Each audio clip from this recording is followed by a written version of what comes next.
श्रीहत भय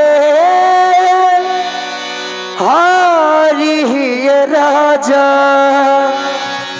बैठे निज निज जाय समाजा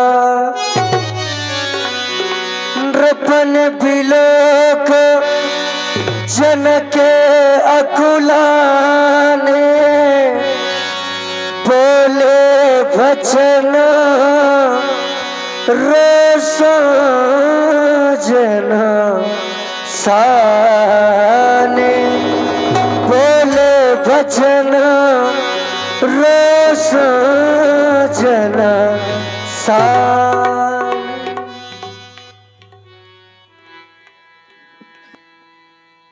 पहले तो समाज में, इस संसार में सम्मान प्राप्त करना कठिन है। पहले तो समाज में सम्मान प्राप्त करना कठिन है, लेकिन प्राप्त किए हुए सम्मान की रक्षा कर लेना, प्राप्त किए हुए सम्मान की रक्षा कर लेना, ये उससे भी अधिक कठिन है। मैंने इन राजाओं का सम्मान किया, इन राजाओं का मैंने स्वागत किया, अभिनंदन किया,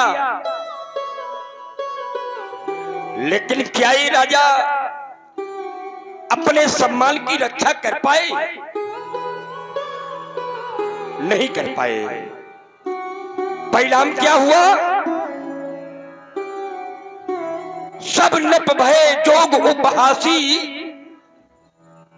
और जैसे बिन विराग सन्यासी, जैसे बिना बैरागी के सन्यासी उपहास का पात्र होता है, वैसे ही ये राजा इस मैथिली प्रतियोगिता में उपहास के पात्र हो चुके हैं। सब नप भये जोग उपहासी और जैसे बिन विराग सन्यासी। अभी कुछ क्षण पहले की बात है, बंदी जन के द्वारा जब प्रण की घोषणा प्रसारित की गई,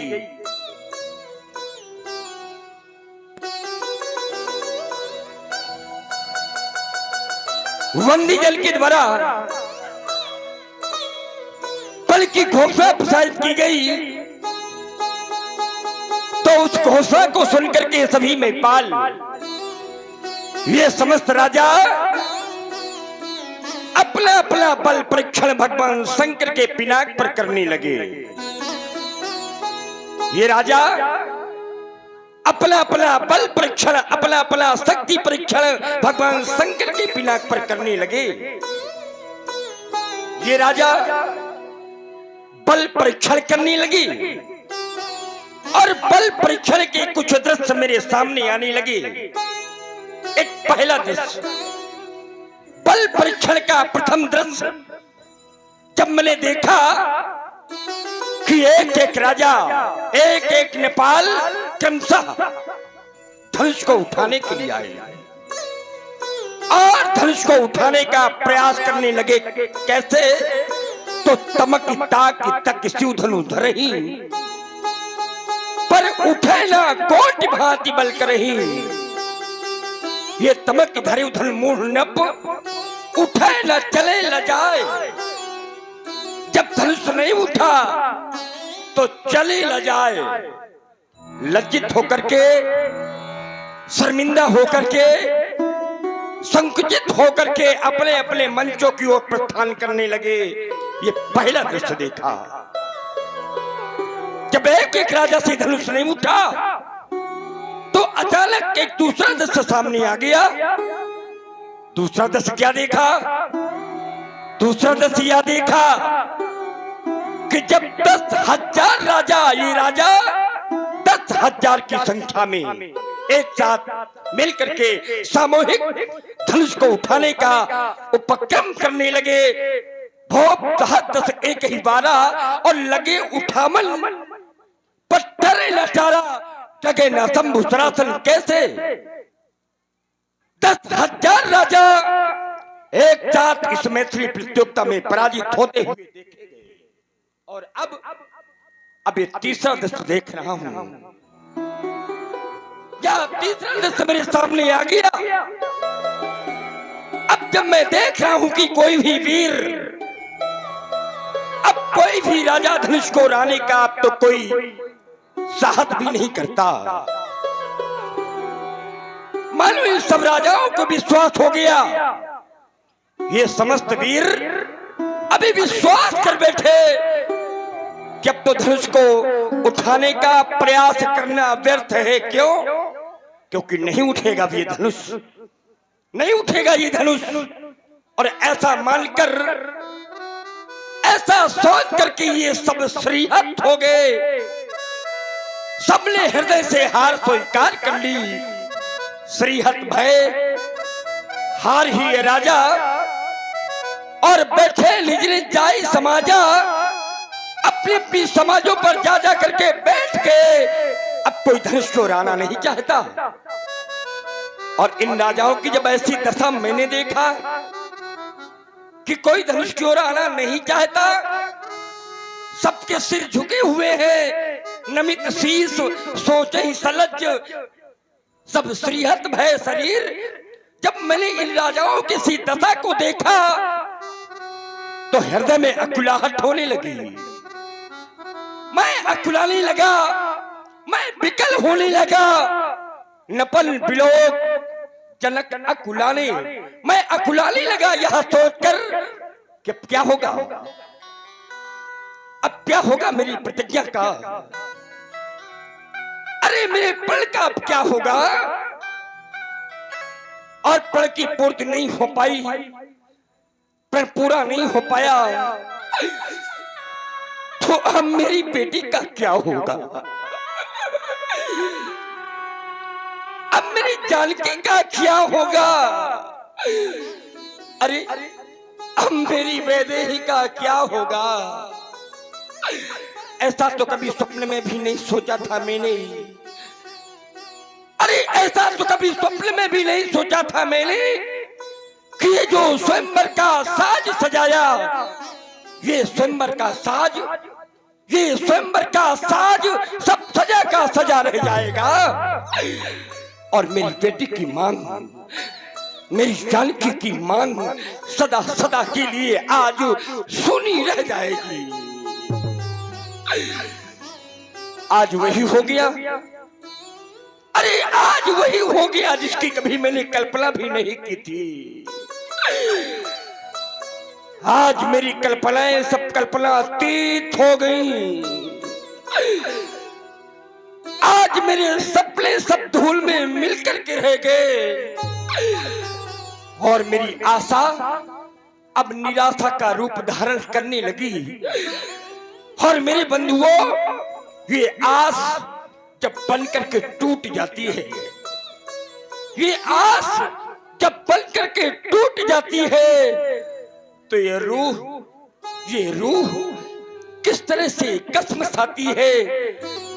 अरे कोई पूछे उस बदनसीब बाबुल से जिसकी बेटी की बारात द्वारे से लौट जाती है, द्वारे से लौट जाती है।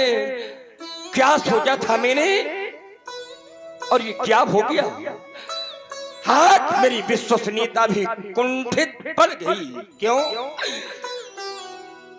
क्योंकि दीपो दीप के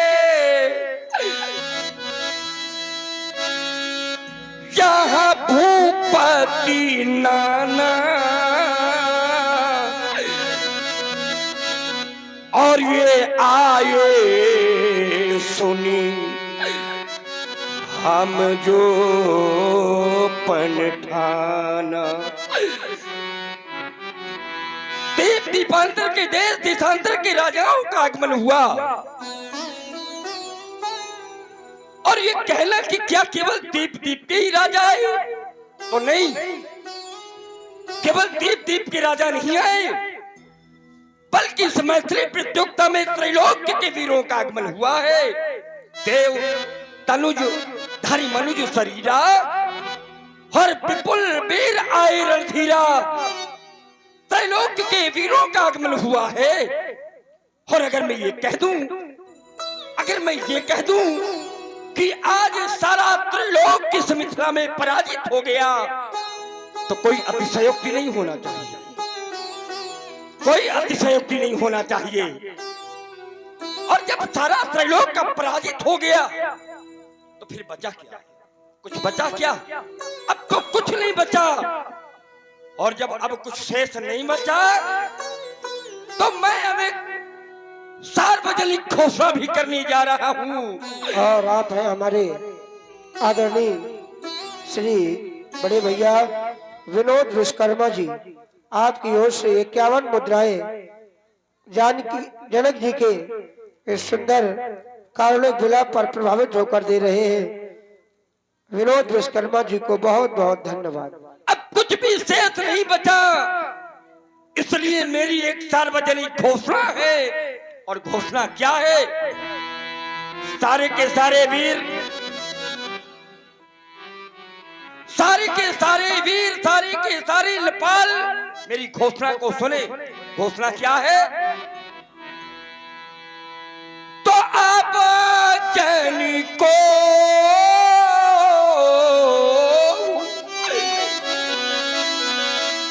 माखे भट मानी, क्योंकि पीर विहीन ये मही में जानी। अब कोई माखे नहीं,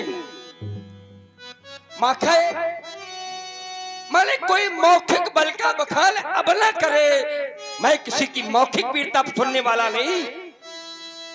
और अगर मैं जानता होता, मुझे पहले से इस बात का पता होता, तो मैं कभी भी ऐसा प्रण नहीं करता। और यहाँ पर जो बेटी के पिता बैठे हैं, यहाँ पर जो बेटी के पिता बैठे हैं, और जो भी यहाँ बेटी की माताएं बैठी हैं, या फिर जितने बेटी वाले यहाँ पर बैठे हुए हैं, अरे जितने भी बेटी वाले यहाँ पर बैठे हुए हैं, ये बेटी वाले विचार करें, विचार करें, सोचें। क्यों? क्योंकि मेरे सज्जनों, बेटी का दुख तो बेटी वाले ही समझ सकते हैं। क्या होती है बेटी की पीड़ा, क्या होता है बेटी का दुख, ये तो केवल बेटी वाले ही समझ सकते हैं, जान सकते हैं। पर जिनके जीवन में बेटी है ही नहीं, जिनके जीवन में बेटी है ही नहीं, वो भला मेरी इस पीड़ा को कैसे समझेंगे?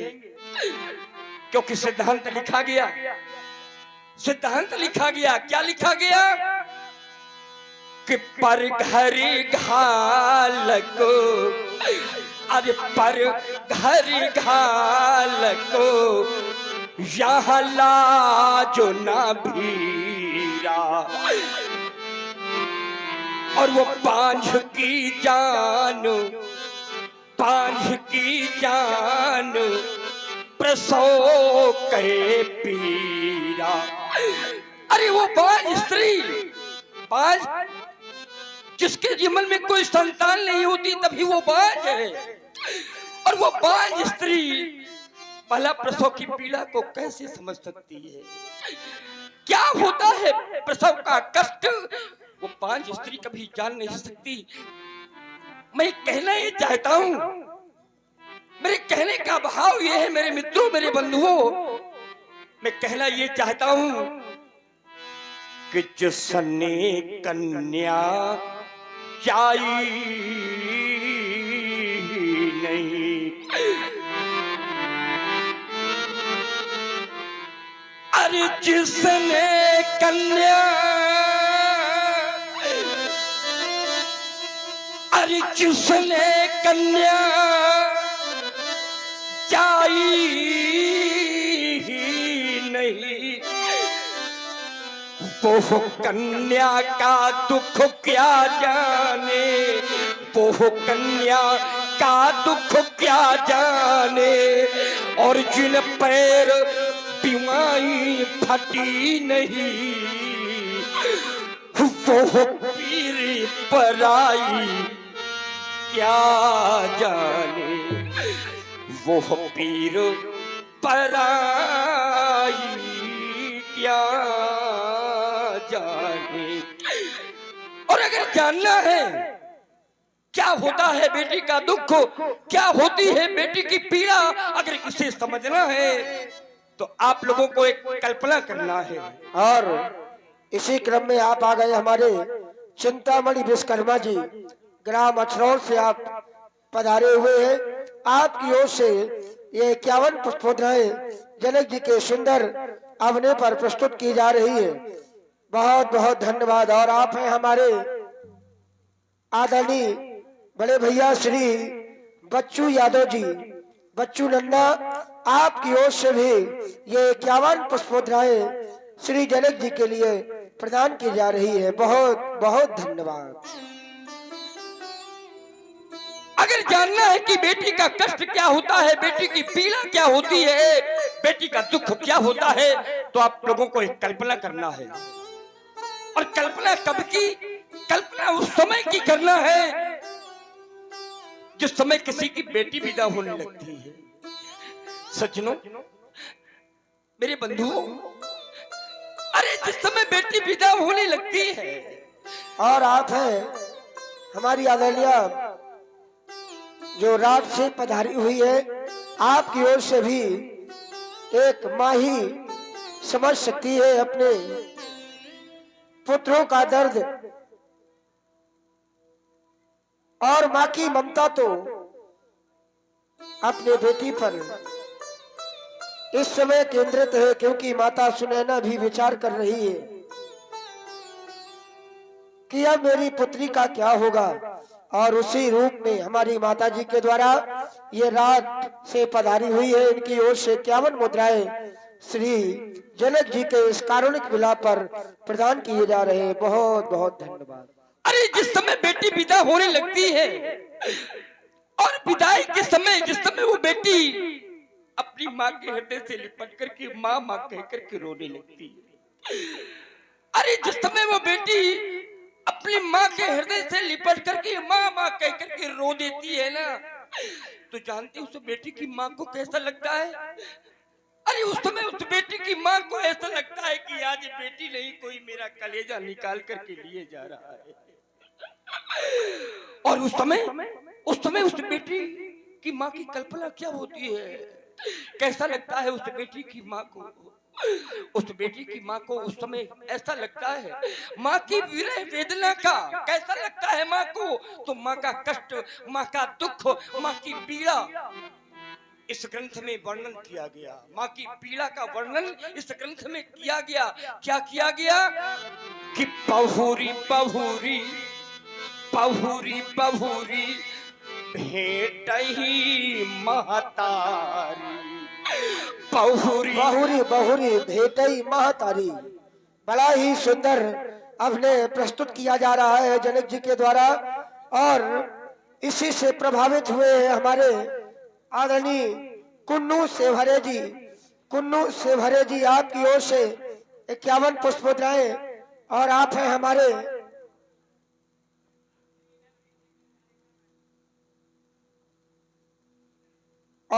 हमारे सेवहरे भैया। बहुरी बहुरी। और आप हैं हमारे अशोक श्रीवासी। आपकी ओर से भी ये 51 पुष्पोद्राएं श्री जनक जी के लिए प्रदान की जा रही है। बहुत बहुत धन्यवाद। बहुरी बहुरी भेटई महतारी,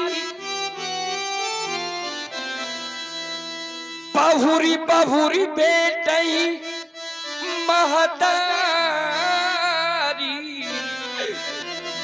और कहाँ ही बिरंची, कहाँ ही बिरंची रचीकत नारी। बार बार वो बेटी की माँ अपनी बेटी को अपने हृदय से लगाती है और विधाता से कहती है कि विधाता, अगर मेरी दुलारी बेटी को जीवन भर के लिए मुझसे दूर करना था तो हे विधाता, तुमने मेरी कोख से बेटी को जन्म ही क्यों दिया? अगर बेटी की मुझसे दूर करना था तो हे विधाता, तुम्हें मेरी कोख से बेटी को जन्म नहीं देना चाहिए। याद करें मेरे बंधुओं वो समय याद करें जब लिपट लिपट कर माँ से रोए बेटी, जब लिपट लिपट कर माँ से रोए बेटी, तो वो माँ व्याकुल हो जाती है, वो माँ व्याकुल हो जाती है। और करती क्या है? तो बेटी के मुख को चूम चूम, बेटी के मुख को चूम चूम और छाती से उसे लगाती है। और आप सुन रहे हैं जनक जी को, और हमारी आदरणीय चाची जी जो कि हमारे श्री विष्णुकरण जी से भरे, उनकी आप चाची हैं। आपकी ओर से ये 51 मुद्राएं श्री राम श्री जनक जी के श्री चरणों में सादर समर्पित की जा रही है। बहुत बहुत धन्यवाद। अपनी बेटी को माँ छाती से लगाती है और अपनी बेटी को समझाती है, सिखाती है। माँ बेटी से कहती है, बेटी एक वो समय था। माँ को अपना अतीत याद आने लगता है। माँ बेटी से कहती है, एक वो समय था जब मैं इस घर में दुल्हन बनकर के आई थी। एक वो समय था जब मैं इस घर में दुल्हन बनकर के आई थी। आज समय बदला, अब इस घर से मेरी बेटी दुल्हन बनकर के जा रही है। और यही तो विधि का विधान है मेरे मित्रों, मेरे बंधुओं, यही विधि का विधान है। और यही बात वो बेटी की माँ अपनी बेटी को समझाती है। माँ बेटी से कहती है कि मैं भी दुल्हन बनकर आई, अरे मैं भी दुल्हन बनकर आई, अब तुमको भी दुल्हन बनना होगा, तुमको भी दुल्हन बनना होगा। और मेरी बेटी, संसार की सारी रीति रस्मों अब पालन तुमको करना होगा। और इतना कहते कहते वो बेटी की माँ अचेत होने लगती है, बेहोश होने लगती है। तो उस समय वो बेटी अपनी माँ को संभालती है और माँ से कहती है, मत रो माँ, मत रो माँ, अरे मत रो माँ,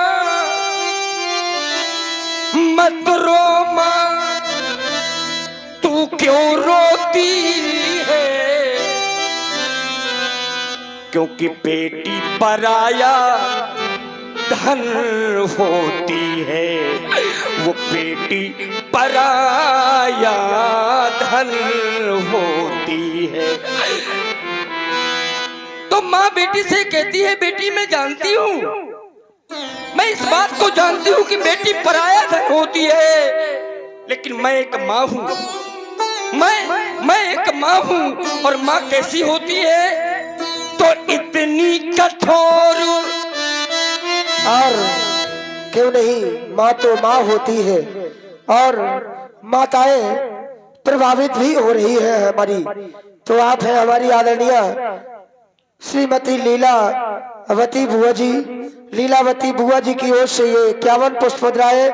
और आप है हमारे भैया राहुल पांडे जी जो कि आप ग्राम बजेठा के निवासी हैं, उनकी ओर से भी ये 50 पुष्प मुद्राएं प्रदान की जा रही है। बहुत बहुत धन्यवाद। बेटी माँ से कहती है मत रो माँ, तू क्यों रोती है? क्योंकि बेटी पराया धन होती है। तो माँ बेटी से कहती है बेटी मैं जानती हूँ कि बेटी पराया धन होती है, मुझे पता है, लेकिन मैं एक माँ हूँ। और माँ कैसी होती है? तो इतनी कठोर, अरे इतनी कठोर कहाँ होती है, क्योंकि माँ भी तो आखिर माँ होती है, वो माँ भी तो आखिर माँ होती है। और हम ये कहना चाहते हैं कि संसार में अनेकों रिश्ते होते हैं, अनेक संबंध होते हैं मेरे बंधुओं, लेकिन किसी भी रिश्ते में, किसी भी संबंध में इतनी क्षमता नहीं होती जो माँ की ममता की समता कर सके। किसी भी संबंध में इतनी क्षमता नहीं होती जो माँ की ममता की समता कर सके। और इसीलिए तो हमारे आचार्य कहते हैं कि सबकी है तोल माँ की, अरे सबकी है तोल माँ की, अरे नहीं कोई तोल, अरे सबकी है तोल माँ की, अरे नहीं कोई तोल, क्योंकि मैया की ममता का नहीं कोई मोल, मैया की ममता का नहीं कोई मोल।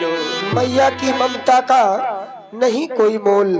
बड़ा ही सुंदर अभिनय महाराज श्री विदेहराज जी के द्वारा प्रस्तुत किया जा रहा है। और मैं चाहता हूँ कि ऐसा सराहनीय अभिनय प्रस्तुत हो रहा है तो आप समस्त ग्रामवासी जोरदार तालियों से हमारी बात की पुष्टि करें। और इसी क्रम में आप है हमारे रामलीला समिति के सक्रिय सदस्य श्री हिमांशु वर्मा जी। हिमांशु वर्मा जी, आपकी ओर से ये 50 पुष्पद्रव्य विदेहराज जी के श्री चरणों में समर्पित की जा रही है। बहुत बहुत धन्यवाद। और आप हैं हमारे बड़े भाई आदरणीय प्रशांत शुक्ला जी मौदाहा, प्रशांत शुक्ला जी मौदाहा, आपकी ओर से भी ये 50 पुष्पद्रव्य प्रदान की जा रही है। बहुत बहुत धन्यवाद। माँ से भेंट करते करते ध्यान दीजिएगा, विदाई के समय माँ से भेंट करते करते अचानक उस बेटी को अपने पिता की याद आ जाती है। माँ से भेंट करते करते उस बेटी को अपने पिता की याद आ जाती है। तो देखती है मेरे पिता कहाँ है, कहाँ है मेरे पिता। तो देखती है कि एक कोने में खड़े खड़े मेरे पिता भी बिलख बिलख करके रो रहे हैं। और जिस समय वो बेटी अपने पिता को रोते हुए देखती है, बहुत से समाज में बेटी के पिता बैठे होंगे और ऐसे पिता यहाँ पर बैठे होंगे जो अपनी बेटी की विदाई कर चुके होंगे। और बहुत से बेटी के पिता यहाँ ऐसे भी उपस्थित होंगे जिन्हें अभी भविष्य में अपनी बेटी को विदा करना होगा। मेरे बंधुओं, माँ से भेंट करते करते अचानक जब वो बेटी देखती है कि कोने में खड़े खड़े मेरे पिता रो रहे हैं, तो दौड़ करके जाती है, दौड़ करके जाती है और अपने पिता के हृदय से लिपट करके पिता पिता कह करके रो देती है। पिता पिता कह करके रो देती है और अपने मन में सोचने लगती है। उस समय क्या सोचने लगती है वो बेटी, क्या सोचने लगती है उस समय वो बेटी सोचने लगती है कि जन्मदाता मेरे दूर अब मुझसे हुए,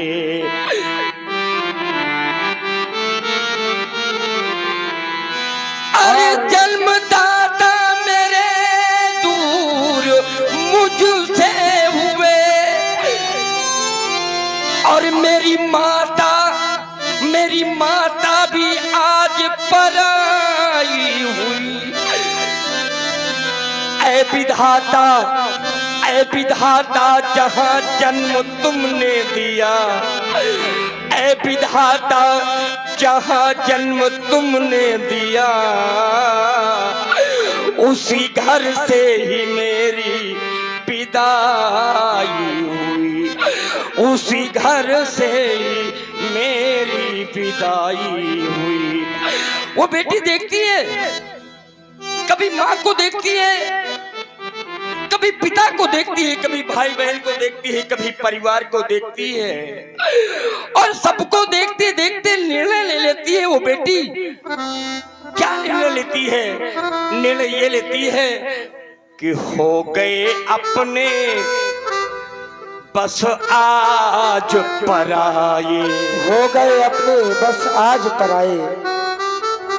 और इसी कारुण्य विलाप पर प्रभावित हुए हमारे पुष्पेंद्र प्रजापति और निरंजन मिश्रा, एडवोकेट भरखरी, मुखिया मुंशी, आपकी ओर से ये 51 पुष्प मुद्राएं प्रदान की जा रही है। पुष्पेंद्र प्रजापति और निरंजन मिश्रा जी को बहुत बहुत धन्यवाद। अरे हो गए अपने आज पराए, और मेरे बाबुल का घर अब छूट गया,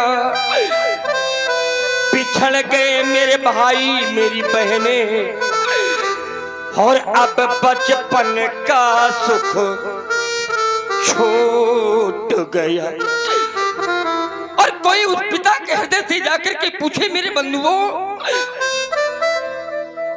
कोई उस बेचारे पिता के हृदय से जाकर के पूछे कि वो बेचारा बेटी का पिता अपनी बेटी को किस प्रकार से पत्थर हृदय बन करके, अरे पत्थर हृदय बन करके किस तरह से अपनी बेटी को विदा करता है।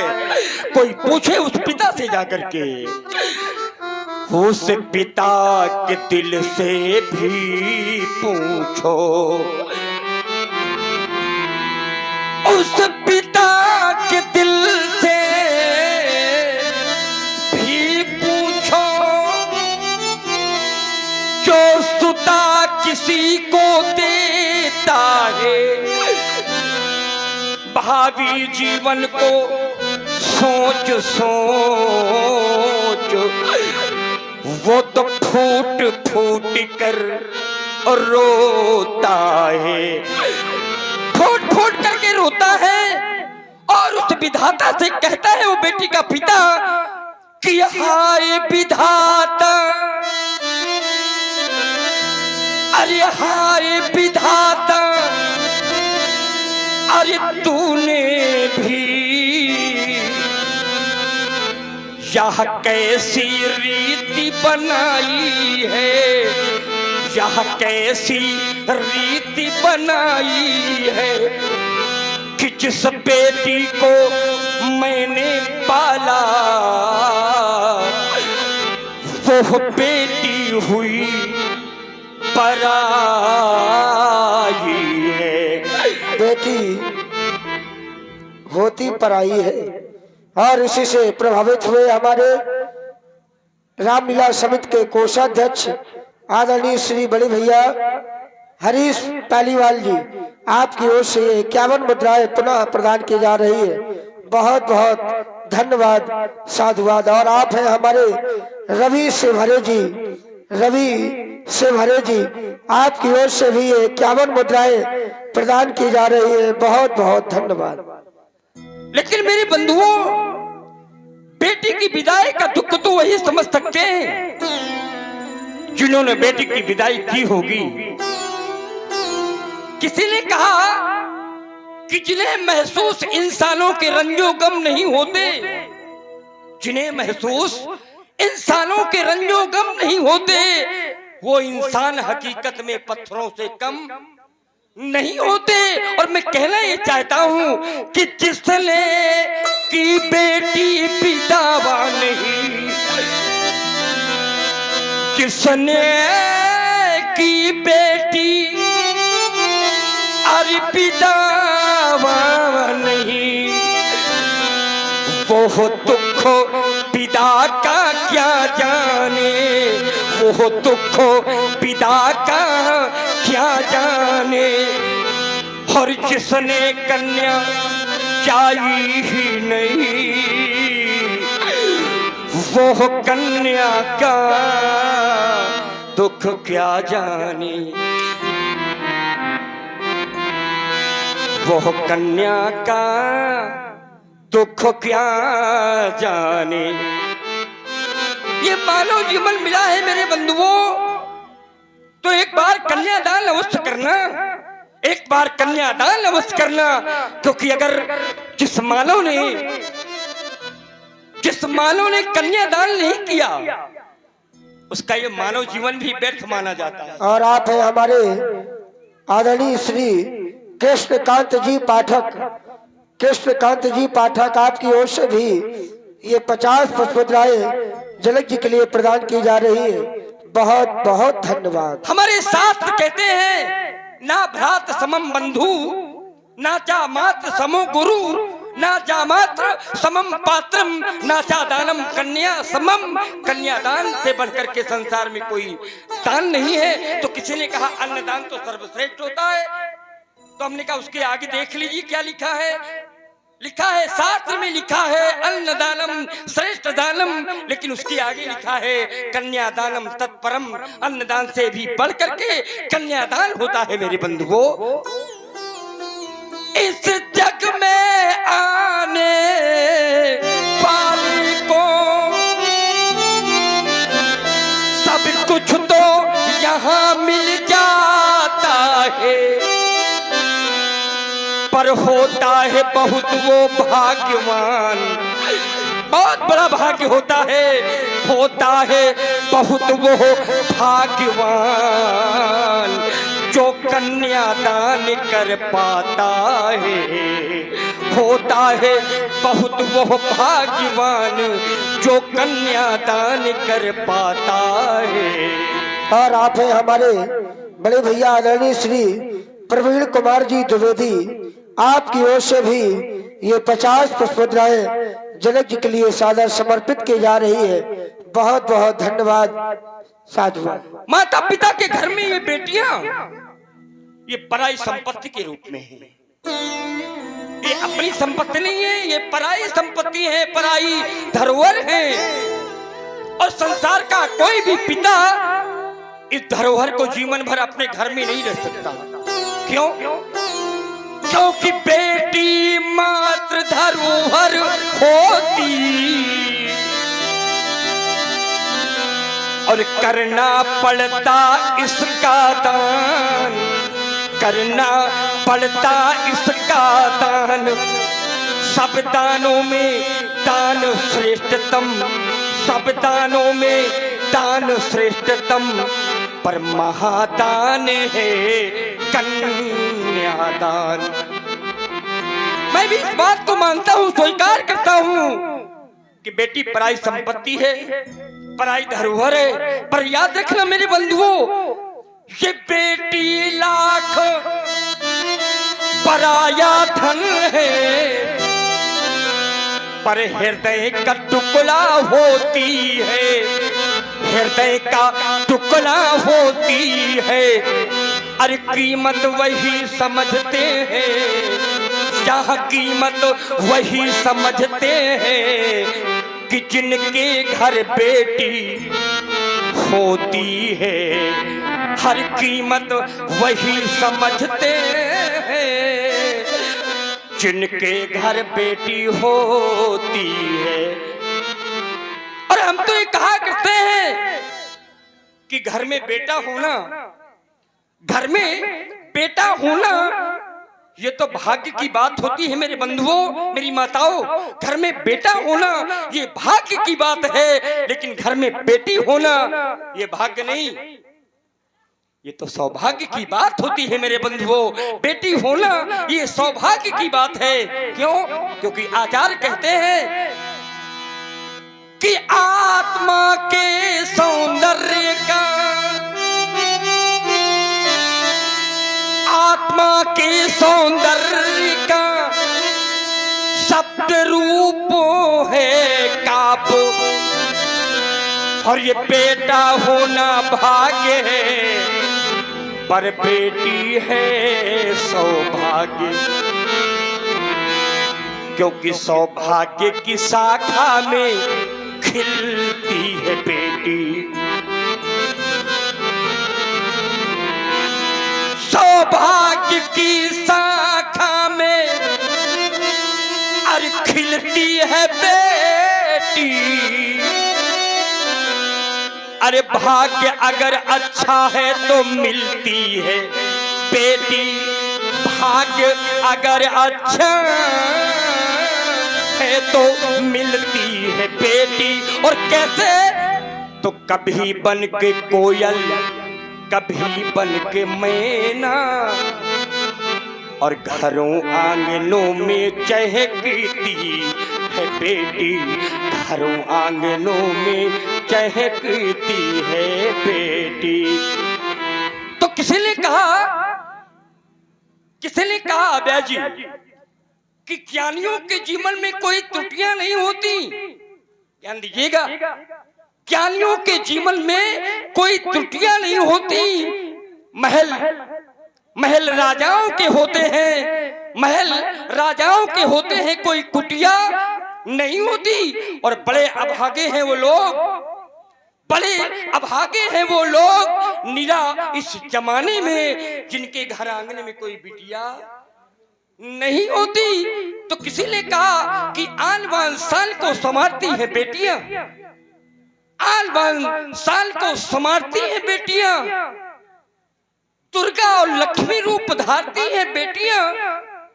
बाबुल का दर हो और चाहे साजन का घर हो, लेकिन दोनों कुलों को ही तारती है बेटियां, दोनों कुलों को ही तारती है बेटियां। और हम तो ये कहा करते कि घर में अगर बेटियां हो, घर में अगर बेटियां हो तो उस घर के लोग देवी मंदिर जाएं अथवा ना जाएं, घर में अपनी बेटियों की पूजा कर ले तो मंदिर में बैठी हुई देवी वो अपने आपके ऊपर प्रसन्न हो जाएगी। या फिर ये कह दे कि जिस घर में बेटियां होती हैं वो घर फिर घर नहीं रहता, वो घर तो मंदिर बन जाता है। और तभी तो हमारे आचार्य कहते हैं कि बेटा आंखों का तारा है, बेटा आंखों का तारा है, और बेटी नैनों की ज्योति है, बेटी नैनों की ज्योति है। और वो घर मंदिर बन जाता है, वो घर मंदिर बन जाता है जिस घर में बेटी होती है। किसी कवि ने कहा कि बेटियां ही मान है और बेटियां अभिमान है। ये बेटियां ही मान है और बेटियां अभिमान है, और ये बेटियां भगवान का सबसे बड़ा वरदान है। और आप लोग देख रहे हैं श्री जनक जी को, और ये हम सभी का सौभाग्य है कि आज हमारे ग्राम भरखरी में आदरणीय श्री देवेश कुमार जी पांडे आप अपना समय दे रहे हैं। इस समय सर्वश्रेष्ठ जनक की भूमिका में हमारे श्री गुरुदेव भगवान देवेश पांडे जी का एक छत्र नाम छाया हुआ है, और हम सभी भाग्यशाली हैं कि आज यहाँ पर उपस्थित हैं। ऐसे श्रेष्ठ जनक अभिनेता के लिए आप एक बार पुनः जोरदार ताली से स्वागत करिए, वंदन करिए। और इसी क्रम में हमारी रामलीला समिति के द्वारा श्री जनक जी के चरणों में 101 पुष्प मुद्राएं प्रदान की जा रही है। बहुत बहुत धन्यवाद, बहुत बहुत साधुवाद। किसी ने कहा कि बेटियां ही मान्य हैं और बेटियां अभिमान हैं, और ये बेटियां भगवान का सबसे बड़ा वरदान है। ये बेटियां, जिस घर में बेटियां होती हैं मेरे बंधुओं, बेटियां घर की पुरानी खिड़कियों को खोलती हैं, बेटियां घर की पुरानी खिड़कियों को खोलती हैं, और बेटियां घर में हो तो घर की दीवारें बोलती हैं, बेटियां घर में हो तो घर की दीवारें बोलती हैं। और एक बात, बेटियां गाती हैं, बेटियां गाती हैं तो स्वर्ग के समंदर डोलते हैं। एक बेटी हमारे देश में थी, अब तो नहीं है, चली गई, लेकिन एक बेटी थी। जब वो बेटी गाती थी तो विदेश के राजा भी एक कह देते थे कि जब इस बेटी का देहावसान हो तो इस बेटी का गला हमें दे देना, हम परीक्षण करके देखेंगे कि इस बेटी के गले में ऐसा क्या है। और आप लोग पहुंच गए होंगे हम किस बेटी की बात कर रहे हैं। बेटियां गाती हैं तो स्वर्ग के समंदर डोलते हैं। और मूर्ख हैं जो बेटियों को बेटों से कम तोलते हैं, क्योंकि ये बेटियां धरती का गौरव, ये बेटियां धरती का गौरव और गुणों की खान है। ये बेटियां भगवान का सबसे बड़ा वरदान है, और ये बेटियां भगवान का सबसे बड़ा वरदान है। और मेरा इतना बड़ा दुर्भाग्य कि मैं अपनी बेटी का कन्यादान न कर सका।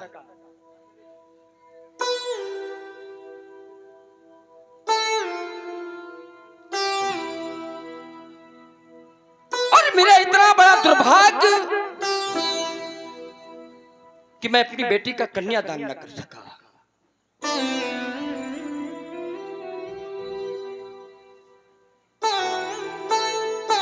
मेरा इतना बड़ा दुर्भाग्य कि मैं अपनी बेटी का कन्यादान न कर सका। आज मेरा दुर्भाग्य मेरे सामने आ गया। क्या सोचा था मैंने और ये क्या हो गया। भोले हुई क्या मुझसे भारी, बोल हुई क्या मुझसे भारी, रह गई कुंवारी ये सुता हमारी। भोल हुई क्या मुझसे भारी, रह गई ख्वारी, अरे सोता हमारी भोले हुई। अब तो कोई मार्ग दिखाई नहीं देता, क्या करूं मैं।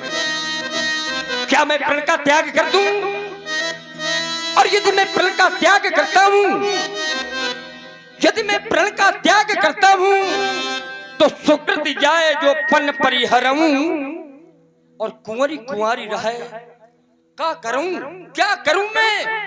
अब कोई मार्ग दिखाई नहीं देता, क्योंकि छीन साधन हुए अब सकल। छीन साधन हुए अब सकल, होता तन मन विकल, प्राण जाए ना निकल। तो अब क्या करें कैलाश बिहारी, अब क्या करें कैलाश बिहारी, रह गई कुंवारी वो सुता हमारी भोल हुई। बस समाप्त हो गया। लेकिन ठहरो, किसी ने हमसे बताया, किसी ने हमसे कहा कि 6 वस्तुएं मनुष्य के अपने हाथ में नहीं होती। 6 वस्तुएं मनुष्य के हाथ में नहीं होती।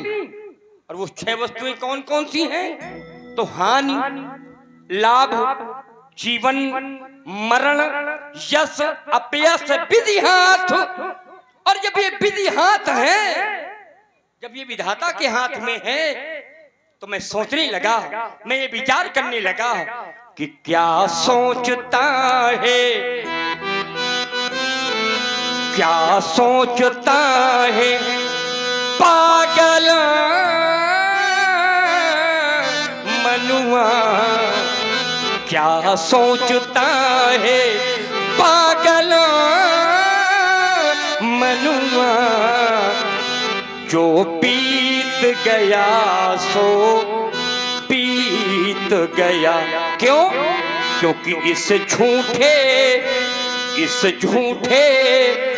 खेल का मोल ही क्या, इस झूठे खेल का मोल ही क्या।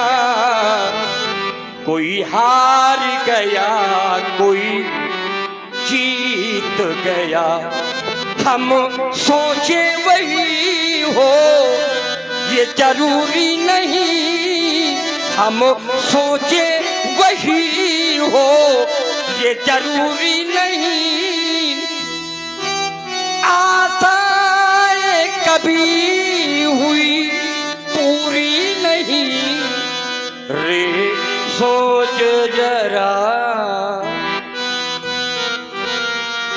रे सोच जरा, रे सोच जरा, जीवन घटिका, रे सोच जरा, जीवन घटिका।